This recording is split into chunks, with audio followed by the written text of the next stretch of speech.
साथियों, ऐसी स्थिति में जब हर सेक्टर कोरोना से प्रभावित था, तब भी आपने करीब 2% की ग्रोथ हासिल की।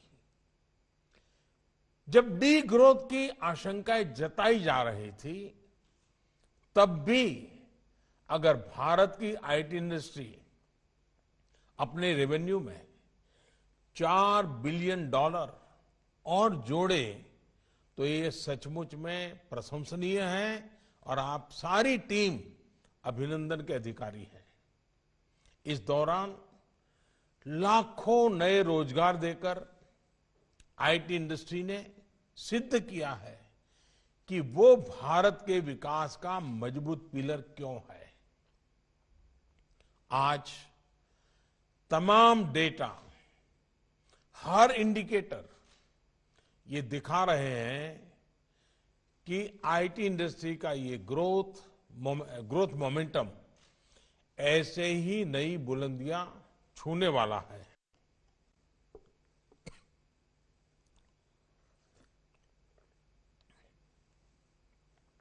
साथियों, नया भारत, हर भारतवासी प्रगति के लिए अधीर है। हमारी सरकार नए भारत के युवाओं की इस भावना को समझती है। 130 करोड़ से अधिक भारतीयों की आकांक्षाएं हमें तेजी से आगे बढ़ने के लिए प्रेरित करती है।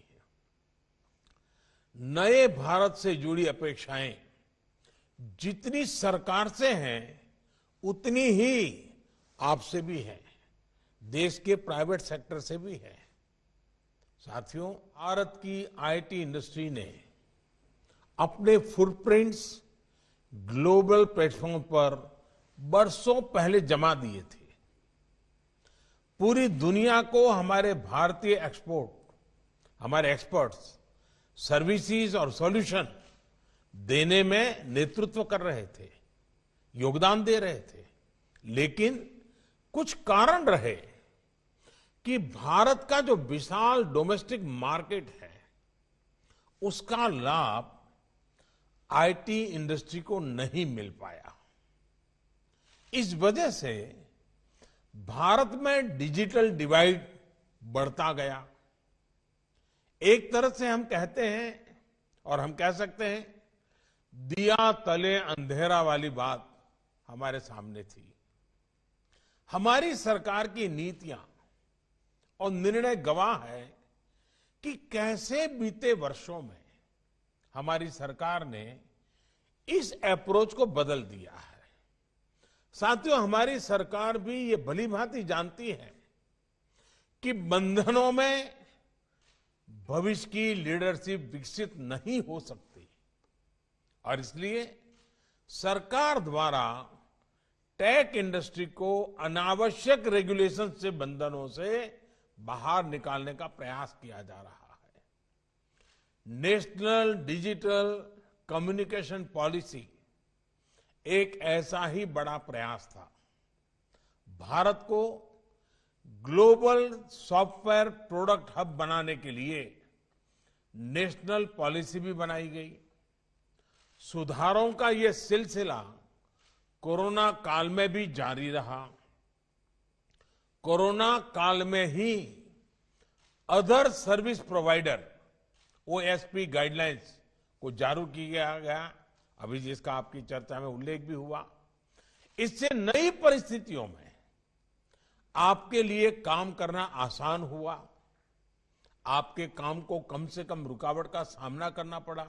आज भी, जैसे आप में से कुछ मित्रों ने बताया, कि 90% से ज्यादा लोग अपने घरों से काम कर रहे हैं। इतना ही नहीं, कुछ लोग तो अपने मूल गांव से काम कर रहे हैं। देखिए, ये अपने आप में एक बहुत बड़ी ताकत बनने वाला है। 12 चैंपियन सर्विस सेक्टर्स में इंफॉर्मेशन टेक्नोलॉजी को भी शामिल करने का लाभ भी आपको होना शुरू हुआ है। साथियों, 2 दिन पहले ही एक और महत्वपूर्ण पॉलिसी रिफॉर्म किया गया है, जिसका आप सभी ने भी स्वागत किया है। मैप और जियो स्पेशियल डेटा को कंट्रोल से मुक्त करके इसको इंडस्ट्री के लिए खोल देना एक बहुत महत्वपूर्ण कदम है। एक ऐसा कदम है जो इस फोरम की थीम जो है shaping the future towards a better normal, मैं समझता हूं इसके साथ एक प्रकार से आपकी समिट का पूर्वाश्रम का जो काम है वो सरकार ने कर दिया है। ये ऐसा कदम है जो हमारे टेक स्टार्टअप इकोसिस्टम को शाश्वत करने वाला है, सशक्त करने वाला है। ये ऐसा कदम है जो सिर्फ आईटी इंडस्ट्री नहीं बल्कि आत्मनिर्भर भारत में व्यापक मिशन को मजबूत बनाता है। मुझे याद है आप में से अनेक एंटरप्रेन्योर्स मैप्स और जियो स्पेशियल डेटा से जुड़े रिस्ट्रिक्शंस और रेड टेप से जुड़ी बातें अलग अलग फोरम पर रखते रहे हैं। और मैं एक बात बता दूं, इन सारे विषयों में सबसे बड़ा जो एक प्रकार से रेड लाइट दिखाया जाता था वो सिक्योरिटी से संदर्भ भी होता था कि ये चीजें अगर खुल जाएगी सिक्योरिटी को संकट हो जाएगा, ये बार बार आता था।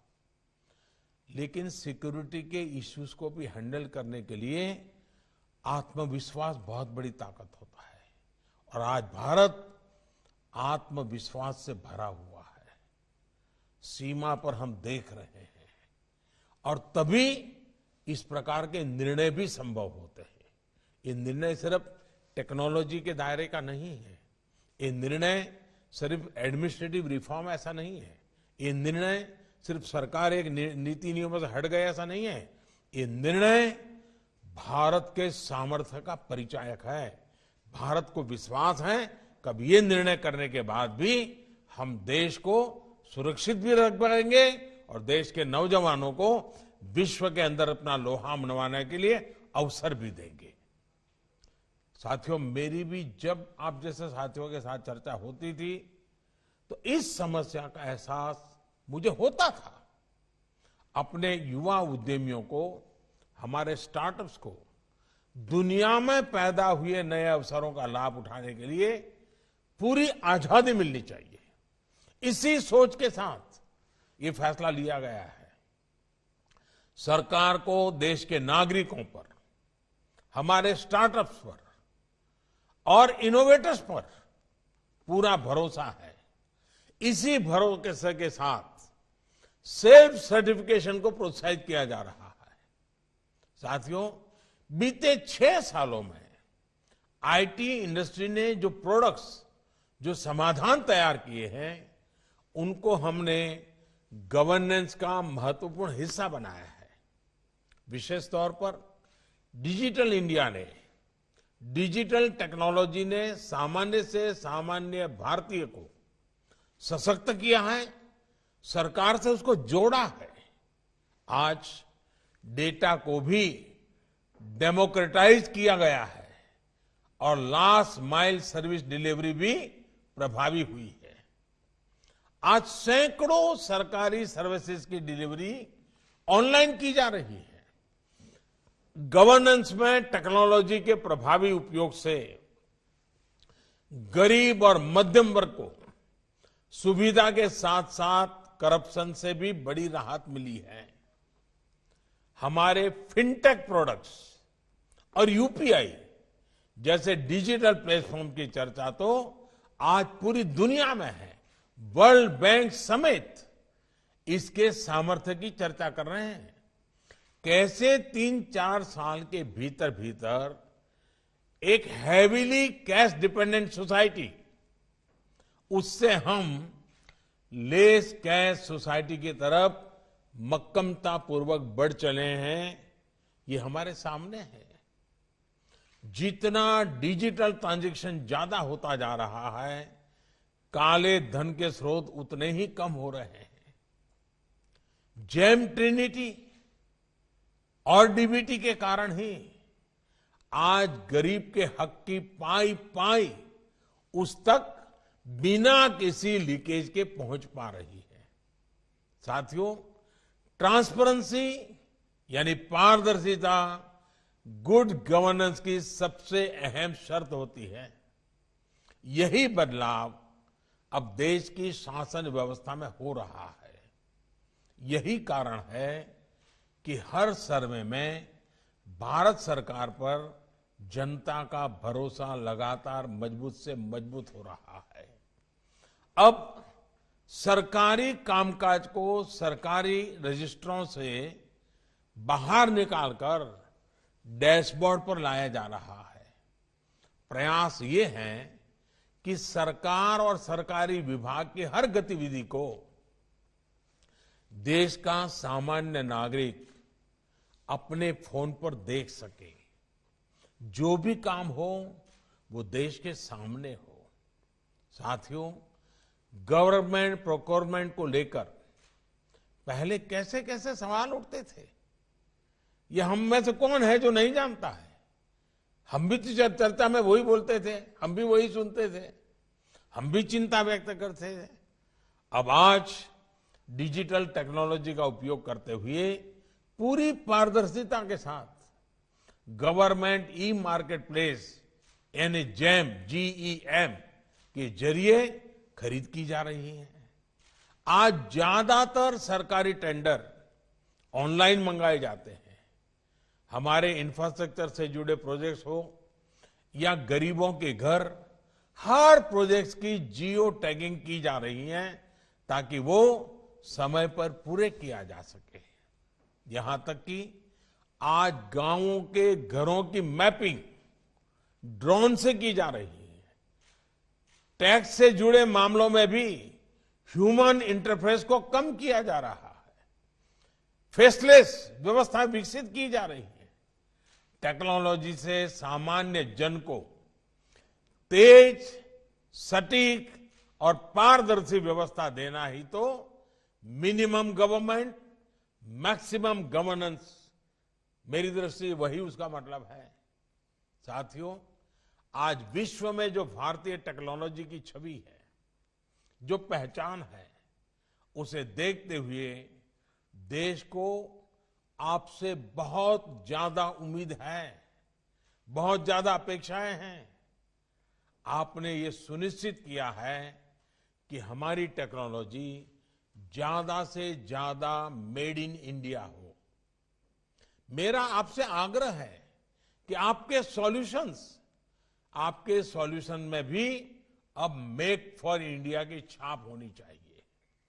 अगर हमें मल्टीपल डोमेन्स में इंडियन टेक्नोलॉजी लीडरशिप की ओर आगे बढ़ना है, इस मोमेंटम को बनाए रखना है, तो हमें अपनी कॉम्पिटिटिवनेस के नए मापदंड बनाने होंगे। हमें अपने आप से स्पर्धा करनी ही होगी। ग्लोबल टेक्नोलॉजी लीडर बनने के लिए इनोवेशन और एंटरप्राइज के साथ ही भारतीय आईटी सेक्टर को कल्चर ऑफ एक्सीलेंस और इंस्टीट्यूशन बिल्डिंग, उस पर भी उतना ही ध्यान देना होगा।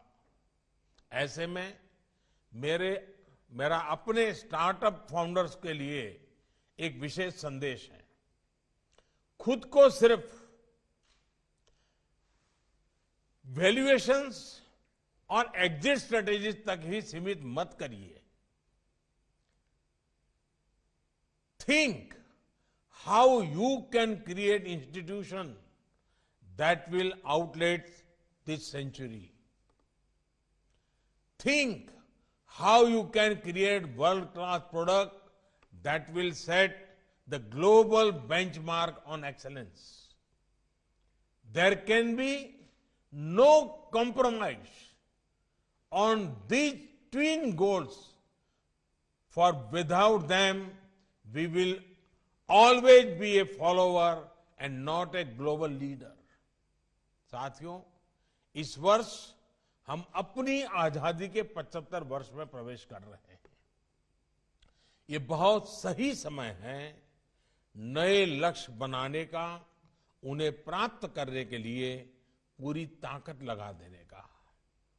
अब से 25-26 साल बाद जब भारत अपनी स्वतंत्रता के 100 वर्ष मनाएगा, जब हम सेंचुरी सेलिब्रेट करते होंगे तब कितने नए वर्ल्ड क्लास प्रोडक्ट्स हमने दिए होंगे, कितने ग्लोबल लीडर्स हमने बनाए होंगे, ये सोचकर हमें अभी से काम करना होगा।